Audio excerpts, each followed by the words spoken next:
대담한 대담 시작을 해보겠습니다. 지금 미국과 중국의 관세 전쟁이 갈등은 심화되는 모습입니다. 상호 관세 부과로 인한 글로벌 배터리 산업의 영향 궁금하실 텐데 윤석천 경제평론가님이 오늘 도움 주실 겁니다. 옆에 와 계십니다. 어서 오십시오. 네, 안녕하십니까. 네, 일단 중국에 대한 상호 관세 부과로 뭐랄까요? 그 중국산 배터리 영향이 어떻게 될 것인지 이거에 대해서 좀 부탁드릴게요. 오늘. 예. 일단은 네. 사실은 뭐 지금 중국산 배터리에 과연 얼마만큼의 관세가 부과되는지 그 사실 그 뭐 완전히 정확하지가 않아요. 네. 사실 뭐 뉴욕 타임스 같은 경우에는 리튬 이온 배터리에 이제 한 173% 정도 관세가 부과됐다라고 네. 얘기를 하고 있고요. 그 다음에 뭐 일부 증권사 리포트를 보게 되면은 전기차용은 153%, 그 다음에 ESS용은 136%. 이게 내년에는 153%가 된다라고 얘기를 해요. 이렇게 얘기를 하는 쪽도 또 있어요. 네. 또 일부에서는 그 EV용, 그러니까 전기차용 배터리 같은 경우에는 그 일종의 그 자동차 부품으로 취급을 받고 있기 때문에 현재 한 73.4%라고 주장하는 사람들도 물론 있습니다. 근데 뭐 이 사실 50%를 넘어가는 관세가 뭐 제가 개인적으로 생각하기에는 도대체 무슨 의미가 있을까 이런 생각을 해요. 일단 뭐 관세가 50%가 넘어가면은 그 자체가 사실 핵폭탄이라고 얘기할 수가 있겠죠. 그렇다면 여러분들이 좀 궁금하실 텐데 그럼 중국산 배터리가 과연 미국에 수출하는 금액 뭐 이런 건 과연 어느 정도나 될 것인가에 대해서 명확하게 좀 설명해 주는 데가 없을 것 같은데 굉장히 많아요, 생각보다. 2024년 기준으로 해가지고 약 153억 달러입니다. 네. 그러니까 우리 돈으로 한 20조 원 정도가 얼추 되겠죠. 이 중국이 이제 배터리를 갖다가 수출하는 것들 있지 않습니까? 해외로 수출하는 거에 한 4분의 1, 25%. 그 다음에 용량 기준으로 16%가 미국으로 향해요. 그러니까 어떻게 보게 되면 중국산 배터리의 최대 수출처가 사실은 이게 미국입니다. 미국, 네. 미국은 그래서 중국산 배터리를 갖다가 막는다 하는데도 이게 작년까지만 해도 여전히 1위였다는 얘기죠. 네. 이게 뭐 이렇게 많은 이유는 사실은 전기차용 배터리보다는 사실은 ESS용 배터리가 거의 미국 시장을 갖다가 완전히 장악을 하고 있기 때문에 사실 이런 현상들이 벌어진다라고 얘기할 수가 있습니다. 예. 예. 그렇다면 이 관세 부과로 인해서 글로벌 공급망이 흔들릴 수도 있는 거잖아요, 이거는. 그렇죠. 예. 예. 어떠한 영향을 끼치게 될런지. 일단은 북미 지역에서는 제가 계속해서 말씀을 드렸지만 중국산 배터리들의 어떤 그 중국산 배터리가 원천적으로 봉쇄된다. 뭐 이렇게 보시는 게 굉장히 맞겠죠. 기존에 이제 전기차 배터리에 대해서는 어떤 규제들이 있었지만은 ESS 배터리들 같은 경우는 바이든 행정부에서 사실 본격적인 제재는 26년부터 시작을 한다고 그랬었잖아요. 네. 근데 그게 이 트럼프 행정부가 들어오기 시작하면서 올해부터 이게 사실은 본격화된 거라고 얘기할 수가 있는 거예요. 따라서 그게 어떤 형태가 되든지 간에 그 중국의 어떤 배터리 그 수출, 미국으로의 어떤 수출은 상당한 어떤 영향을 받을 수밖에는 사실은 없겠죠.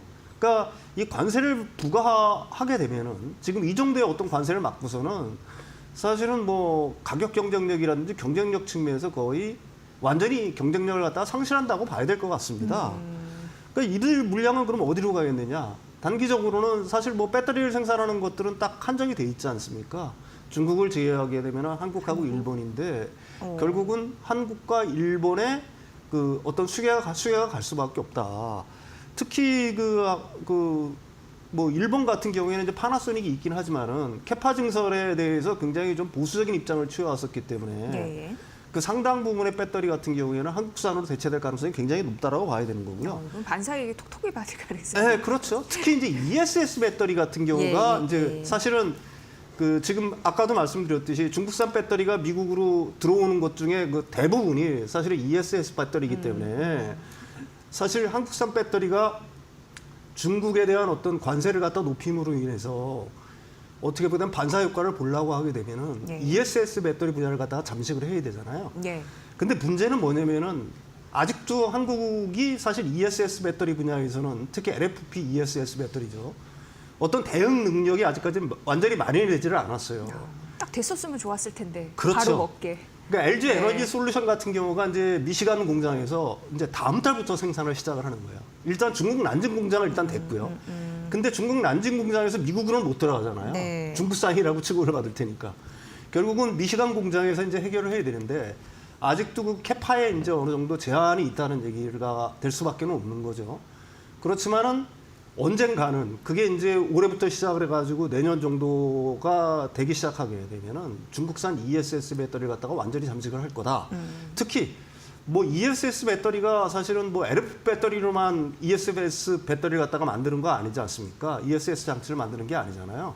결국은 3원계로도 만들 수가 있는 거지 않습니까? 삼성 SDI라든지 이런 거는 3원계로도 ESS를 만드니까요. 우리가 그게 강하니까. 네. 근데 예. 이제 그동안에는 3원계랑 LFP랑 이렇게 경쟁을 못했던 이유는 LFP 가격, 특히 중국산 LFP 가격이 워낙 가격 경쟁력이 우월했기 때문에 저렴하고. 예. 그게 이제 3원계 그 ESS가 어떻게 보게 되면 침투를 못했던 건데 이렇게 높은 관세를 맞게 되는 이상에는 이제 미국 입장에서는 ESS 배터리 어떤 설치가 에너지 저장 장치 설치가 굉장히 급하잖아요. 예. 그러니까 뭐 그게 3원계가 됐든지 LFP가 됐든지 가릴 형편이 안 된다는 얘기지.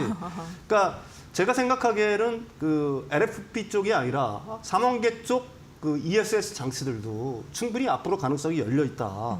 이렇게 봐야 될 것 같고요. 이제 가장 큰 수혜는 뭐니 해도 미국의 생산 어떤 캐파를 갖고 있는 업체들이 제일 유리하겠죠.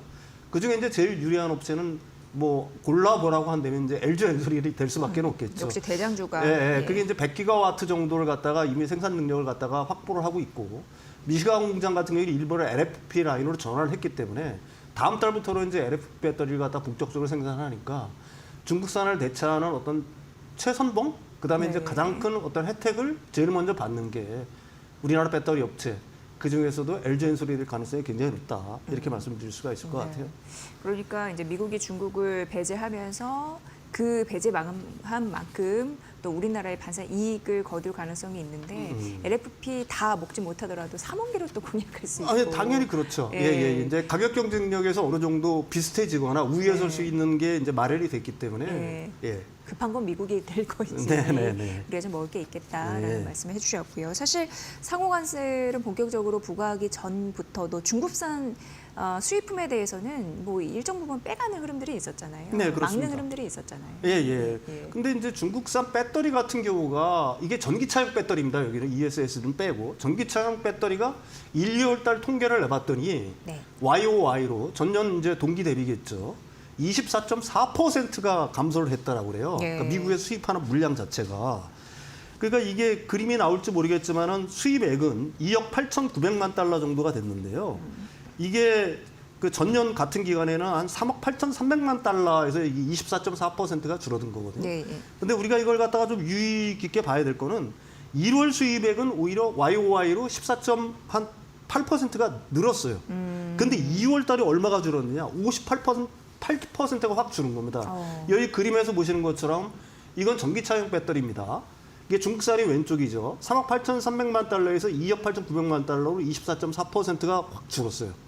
근데 전체적으로 놓고 보게 되면은 미국의 그 전기차용 배터리 수입액은 늘었습니다. 5억 5,600만 달러에서 6억 8,400만 달러. 그럼 중국이 이렇게 줄었잖아요. 네, 다른 그 나라가 빈자리를 치고 누가 차지했느냐? 네. 한국, 폴란드, 일본이 차지했습니다. 폴란드도 네, 네, 결국은 뭐 유럽에서 그러니까 한국산인 것 같아요. 네, 네, 예, LG 에너지 솔루션 폴란드 공장에서 온 것 같습니다. 아, 그 예, 물량. 예.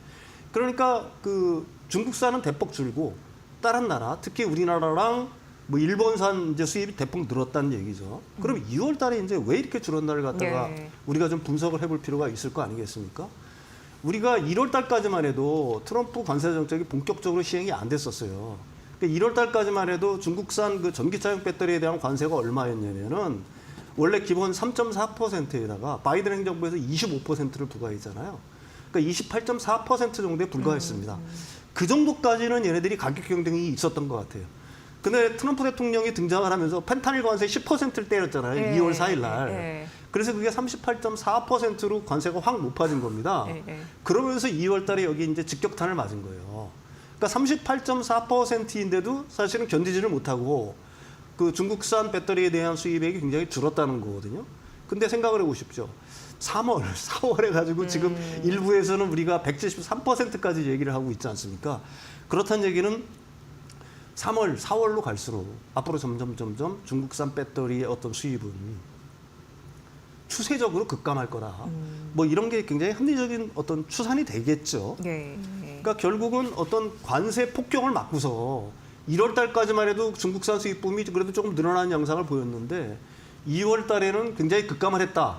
그리고 아까 제가 서두에서 설명한 것처럼 그 빈자리는 한국, 일본 배터리 업체들이 메우고 있다. 이런 것들이 벌써 1, 2월 달 관세 폭격이 본격적으로 시작되기 전에 1, 2월 달인데도 미국 시장에서 이런 현상들이 나타나고 있다. 네. 이렇게 정리를 할 수 있을 것 같고요. 아까도 얘기했지만 반사 이익 같은 경우에는 한국이 제일 가능성이 높다는 얘기가 그 우리가 보통 완공이 전부 다 된다는 가정하에 한국 배터리 3사의 개폐가 600기가와트에 달하잖아요. 예. 미국에만 600기가와트에 달합니다. 그러니까 그게 엄청난 어떤 경쟁력이 될 수밖에 없는 거고요.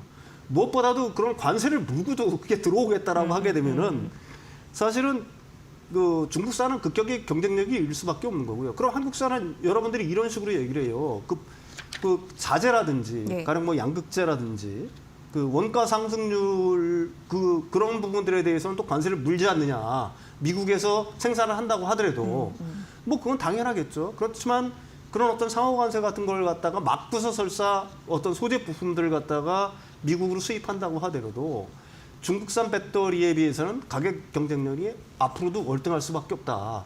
이런 분석이 이제 충분히 가능하다. 이렇게 말씀드릴 수가 있을 것 같습니다. 네. 예. 오늘 뭐 2차 전지 장비 관련주도 상승세를 타는 그런 모습을 보여주고 있는 상황에서 아무래도 많은 분들이 궁금해하시는 그 이슈를 윤석천 평론가님께서 말씀해 주시고 계신데 어쨌든 미국 현지 공급망을 갖춘 기업들이 유리할 수 있는데 또 대표적으로 LG 에너지 솔루션이 네네네네. 대장주의 역할을 톡톡히 할 수 있는 것 같아요. 근데 최근에 잭팟 소식이 또 들려왔잖아요. 예, 그렇습니다. 굉장히 의미 있는 ESS 시장에서 그것도 예.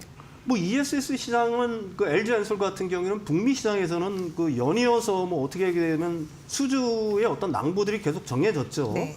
미국 업체인 뭐 테레젠, 그다음에 엑셀시오, 그다음에 델타라는 데서 한 7조 원 정도의 어떤 수주를 이미 기록한 바 있습니다. 근데 이제 그 LG엔솔의 그 ESS가 사실은 유독 약한 데가 있었어요. 그러니까 유럽, 그다음에 일본 이쪽에서는 사실 좀 약했죠. 수주 소식이 좀처럼 뭐 들려오지는 않았습니다. 왜 그러냐면 사실 일본이라든지 그 유럽 연합 같은 경우에는 중국의 뭐 CATL이라든지 아니면 BYD라든지 이브 에너지 같은 데들이 완전히 장악을 하고 있었거든요. 그러니까 뭐 일부에서는 그런 식으로 얘기를 해요. 우리나라 그 배터리 업체들이 그 어떻게 보게 되면 명함 자체를 못 내밀었다. 일본이라든지 유럽 연합 이런 데서는 왜 그러면 이제 가격 경쟁력에서 워낙 밀렸고.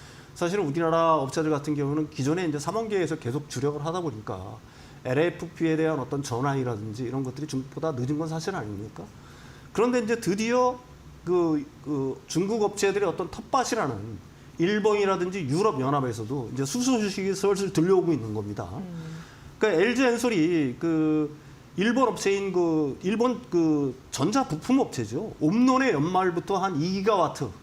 그러니까 이제 가정용 그다음에 상업용 ESS를 갖다 공급하는 계약 체결이 거의 임박했다. 뭐 계약 금액 같은 경우에는 뭐 한 수천억 단위라고 얘기를 해요. 네. 그다음에 유럽에서도 오스트리아 F사와 1조 원이 넘는 가정용 상업용 ESS 계약이 또 임박했다. 그 외에도 유럽 업체 한 서너 개 업체와 본격적으로 협상을 갖다 벌이고 있다. 그러니까 이게 총 ESS 분야에서 지금까지 어떤 수주받은 걸 총합하면 한 10조 원 정도 되는 거니까요. 네. 사실은 뭐 굉장히 그 LFP ESS니까 이쪽에서 굉장히 어떻게 보게 되면은 이제 드디어 그 중국 업체들과의 어떤 본격적인 어떤 싸움, 그다음에 어떤 그런 거에 돌입할 준비가 돼 있다. 이렇게 봐야 되겠죠. 뭐 이런 식으로 이제 LG엔솔이 어떻게 보게 되면 LFP 개발에 좀 솔선수범해서 우리나라 업체들로서는 좀 솔선수범해서 좀 앞서 나갔던 게 이런 어떤 낭보가 이어지는 어떤 하나의 원인이 됐다, 기재가 됐다라고 일단 얘기할 수가 있는 거고, LG엔솔의 그 LFP 배터리 그 양산 어떤 그 시점을 놓게 되면은 미국의 미시간 공장 같은 경우에는 그 기존의 전기차 라인이었는데 이걸 갖다 LFP 라인으로 바꾸면서 이제 다음 달 1일부터 이제 본격적으로 생산을 시작을 합니다. 그다음에 이제 유럽에서는 폴란드 공장이죠. 그게 이제 연말부터 상업 생산에 돌입을 한다라고 해요. 그다음에 중국 난징 공장 같은 경우에는 ESS 전환을 갖다가 완전히 마쳤어요. 그러니까 이제 일본이라든지 동남아, 그다음에 우리나라로 들어오는 건 중국 난징 공장에서 생산 단계에 들어갈 거고요. 그다음에 유럽은 폴란드 공장이겠죠. 미국은 이제 미시간 공장에서 들어가겠죠. 이런 식으로 이제 그 물류 비용을 갖다가 획기적으로 낮출 수 있는 어떤 기반 자체를 갖다가 일단 만들었다는 데 의미가 있는 거고요. 무엇보다도 이제 유럽 연합이라든지 일본 업체들의 어떤 수주에 성공했다는 것 자체는 LFP 배터리의 어떤 가격 경쟁력이라든지 품질 면에서 이제 중국 업체와 거의 견줄 만한 어떤 수준, 아니면 그보다 약간 능가하는 수준까지 LG 엔솔의 어떤 기술력이라든지 가격 경쟁력이 도달했다는 얘기가 될 수밖에 없겠죠. 네. 그래서 뭐 LG 에너지 솔루션 같은 경우에는 5년 이내에 한 20에서 30% ESS 분야, LFP ESS 분야에서의 어떤 시장 점유율을 갖다가 기록하겠다. 뭐 이런 식으로 이제 강조를 하고 있어요. 예. 현재 그 에너지 저장 장치 분야에서 우리나라 그 과거에는 우리가 이제 압도적인 우위였는데 LG 엔솔이 지금 글로벌 시장에서 한 3% 점유율밖에 안 돼요. 근데 이걸 갖다가 한 20에서 30%까지 점유율을 갖다가 높이겠다라고 얘기하는 거니까 대단한 의미가 있다라고 보는 거고요. 다시 한번 강조하지만 우리나라 업체들이 명함을 못 내밀었던 일본, 그다음에 유럽 연합의 ESS 시장에 우리 업체들이 이제 본격적으로 진출하면서 중국 업체들과 본격적인 어떤 큰 대전 이런 걸 갖다 준비하고 있다, 이렇게 이해를 하시면 될 것 같습니다. 예. 네. 사실 예전에는 뭐 유럽에서 협상 테이블에도 못 앉았는데 네네네, 이제 그렇습니다. 당당히 올라갈 수 있고 네네네. 이거는 미리미리 또 LG 에너지 솔루션의 LFP 배터리 개발에도 주력한 이제 시장 점유율도 빠르게 또 회복 혹은 확장할 가능성이 있고 네네. 뭐 긍정적인 소식이 예, 예, 그렇습니다. 일세이고. 네. 또 이제 미국 쪽에서요 네네. 그 가정용 충전기? 네네, 그렇죠. 전기차 충전기, 예, 예, 가정용 전기차 충전기 예. 그런 설치도 급증하면 또 수혜를 볼 수 있다면서요. 이게 제가 이제 단신으로 이걸 갖다가 뽑아봤는데 네. 저도 깜짝 놀랐어요. 사실 트럼프 행정부에서는 원래 바이든 행정부에서 공공충전소를 갖다가 대폭 증설하기로 했잖아요. 네. 엄청난 예산을 들여서. 근데 트럼프 행정부 들어서 이걸 갖다 계속해서 막고 있습니다.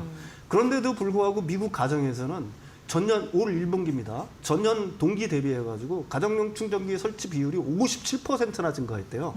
그러니까 엄청나게 증가한 거예요. 네. 사실 그 미국 같은 경우에는 공공충전소보다도 단독주택들에 많이 살잖아요. 대부분이. 그러니까 가정용 충전기를 갖다가 설치하는 게 굉장히 어떻게 보게 되면 이득이라고 얘기할 수가 있는 거죠. 네. 뭐 기다릴 필요가 없잖아요. 저녁에 퇴근 와가지고 그냥 꽂으면 되는 거니까. 근데 이제 이게 의미가 있는 거는 트럼프 대통령이 뭐 어떤 식의 정책을 갖다가 사용하든지 이런 식으로 가정용 충전기가 늘고 있다는 거는 미국의 어떤 전기차 확산, 그다음에 미국 어떤 국민들의 전기차에 대한 인식 자체가 이미 임계치를 넘어서 전동화를 갖다가 준비를 하고 있고 그게 한층 더 가속되고 있다.